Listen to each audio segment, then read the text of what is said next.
Olá, pessoal! Bem-vindas e bem-vindos ao nosso Proedna Comenta. E agora a gente tem novidades, o Proedna Comenta agora está dividido em quadros.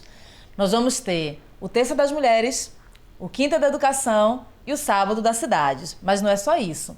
Aqueles temas que são temas relevantes para o Brasil, para o mundo, a gente vai ter um quadro específico, volante, chamado Proedna Comenta, o Brasil e o Mundo. Então, essa era a novidade que eu queria contar para vocês. E agora, a gente já inaugura o nosso primeiro quadro, o Terça das Mulheres. E o tema é um tema que eu venho querendo falar já há algum tempo, desde que nós entramos em quarentena e com tudo que a quarentena tem significado para nós, né? Eu moro em Salvador, eu estou em quarentena desde o dia 17 de março. Então, literalmente, nós estamos saindo de casa o mínimo possível. A gente sai uma vez por semana. Assim, eu saio para fazer as compras de mercado, as frutas, as verduras, né? As coisas que precisam. E meu marido é quem sai um pouco mais, que é para levar o cachorro para passear, porque não tem para onde correr, e comprar pão, o básico. Então, essa saída que ele faz, que é uma saída muito pontual. Então, ninguém sai para passear, ninguém sai para nada do tipo, não. A gente sai para cumprir com funções muito objetivas. As necessidades que são do cachorro e comprar aquilo que é necessário para a gente ficar dentro de casa. E essa quarentena ela tem sido muito desafiadora. Então, hoje eu quero falar sobre maternidade, educação e quarentena. Ou, para quem for professora como eu, é algo mais ou menos assim. Socorro, sou mãe e professora na quarentena. Porque tem sido bem difícil. E para quem não é professora e está na condição de ter que assumir essa função, eu imagino o quão difícil isso não tem sido. Então, primeiro eu quero falar do aumento da nossa rotina. O que algumas pessoas às vezes ignoram é que, por exemplo, para uma mulher como eu, então eu acordava às 5 horas da manhã, e aí era o café dos meninos, arrumo e tal, e eles iam para a escola junto comigo. Então, tanto o Nicolas quanto a Amelie estudam na mesma escola em que eu trabalho. Então, quando eu chegava e eu estava dando aula, das 7 até as 12h20, entenda, eu estava dando aula, eu não estava fazendo home office. Então, eu estava dando minha aula, dava uma aula de 50 minutos, saía, entrava em outra, enfim, aquela rotina. Eles estavam, cada um, no seu respectivo segmento, tendo a sua aula. Depois nós nos encontrávamos e vinha a minha segunda parte. Traz para casa, almoço, leva para natação e, né, as atividades que tinha que fazer em casa, os exercícios, preparar a minha aula, porque professor, para quem não sabe, nós trabalhamos muito mais do que aquele tempo da sala de aula. Tem toda uma produção chamada extra sala de aula. Então, nós temos que elaborar as nossas aulas, nós precisamos elaborar as avaliações, nós precisamos corrigir as avaliações. Então, existe um trabalho, que inclusive é um trabalho que não é remunerado, eu nem vou entrar nessa discussão aqui, mas que é um trabalho que nós fazemos fora da sala de aula. Então, isso consome de nós muito tempo, muito tempo. Nós carregamos o trabalho para casa o tempo inteiro.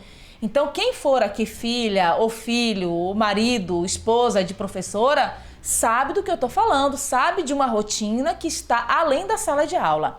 E agora, gente, tudo isso acontece dentro da nossa casa.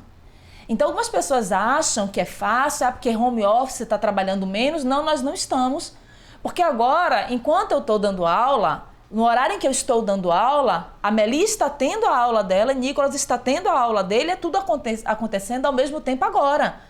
E aí você corre para dar assistência para um, corre para dar assistência para outro, o barulho da casa que intervém na sua aula, a gente não consegue se concentrar da mesma forma, não tem o contato físico, que para a gente é muito importante, porque a nossa profissão, ela passa muito pelo contato, pelo olho no olho, é por isso que a gente descobre tanta coisa.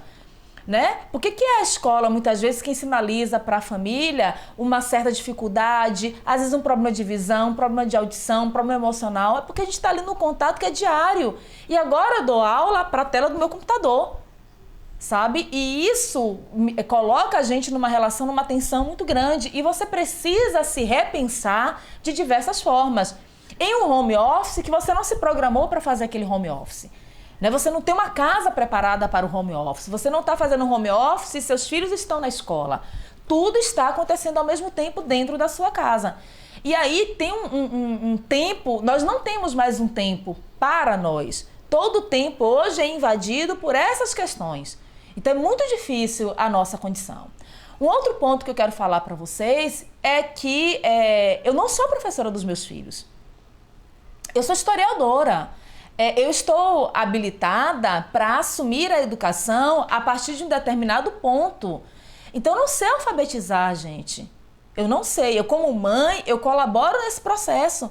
Mas existem as pedagogas e os pedagogos, geralmente tem mais mulher nessa função do que homem, que faz isso e que sabe como fazer isso. E às vezes é desesperador. Como é que você faz? Eu tenho uma filha de 6 anos e um filho de 9. Uma no primeiro ano, em processo de alfabetização, e o menino no 4º ano. E ainda assim concluindo toda a fase dele, né? Isso é difícil muitas vezes para um adulto. Ficar em frente a uma tela, imagina o que é para uma criança. E imagina o que é você ter que, muitas vezes, complementar um trabalho que você já complementava antes. Porque a escola tem a função de escolarizar, mas a educação, ela passa por todos os níveis. Todo mundo educa uma criança. Da família, passando por todas as instituições. Só que existe um processo desse fazer pedagógico, né, da alfabetização, desse material, que eu, por exemplo, que eu não domino. E que às vezes existe uma cobrança para que a gente assuma essa função e eu não sei, eu sei complementar. Mas a gente está se vendo agora num lugar que eu quero ver os defensores do homeschooling, né? Como é que essas pessoas estão lidando, porque eu nunca quis homeschooling para os meus filhos. Eu não acredito no homeschooling. Eu acredito numa outra forma de educação que compreende o sujeito de maneira integral e que compreende que educar é um processo conjunto, onde toda a sociedade, em seus mais diversos níveis, participam desse processo de educação. Então, a pessoa que recebe teu filho, tua filha na porta da escola, ela também está educando. E seu filho está sendo educado a dar um bom dia, a aprender um por favor, a entender o funcionamento, porque é um grande organismo. A escola é um grande organismo. Não é uma bolha separada, não. Todas as tensões, as dores e os prazeres da sociedade, nós vivenciamos lá dentro também. E aí eu tenho que agora cumprir com uma rotina, que é a minha rotina como professora, a minha rotina como mãe, a minha rotina como dona de casa, a minha rotina como tudo, e ainda ter que cuidar dessa parte educacional. E às vezes é um sofrimento. Assim, eu acho bacana, eu acho legal, dou maior apoio às mães, aos pais que adoram fazer atividade com os filhos, mas eu, por exemplo, em casa, eu não quero ter essa sobrecarga, porque eu já fazia, ela aumentou. E nem sempre é prazeroso, gente, e nem sempre é legal, e nem todo dia a gente está bem. Às vezes a gente tem que parecer que está tudo muito legal, que está tudo muito funcionando, e não está não. Está sendo muito difícil, está sendo angustiante. Como é que você lida com uma criança que olha para você e diz assim, quando é que eu vou poder sair? Mãe, eu sinto falta disso, eu sinto falta da escola. Quando é que eu volto para a escola? O que é o coronavírus? Está matando, está isso? A gente, né, as coisas elas continuam acontecendo, a gente está dentro de casa e ainda estamos numa condição de privilégio. Porque podemos fazer uma quarentena ficando dentro de casa, que não é a realidade de muita gente no nosso país.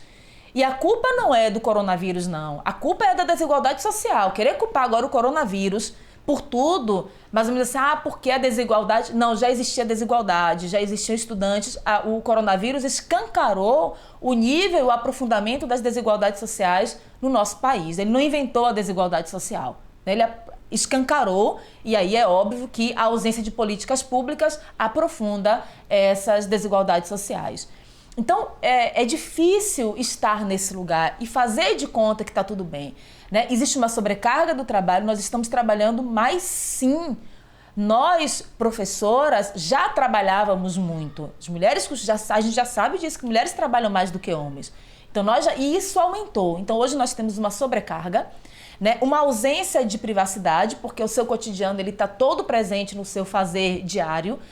Uma angústia muito grande, porque a gente não sabe o que vai acontecer, e uma cobrança para que tudo funcione de maneira muito perfeita. Então, o meu vídeo, ele tem um tom de desabafo para dizer que não está tudo bem, não. Está tudo muito difícil, está tudo muito complicado, eu me sinto sobrecarregada. Eu sinto que a gente não consegue extrair de ninguém dentro de casa o melhor.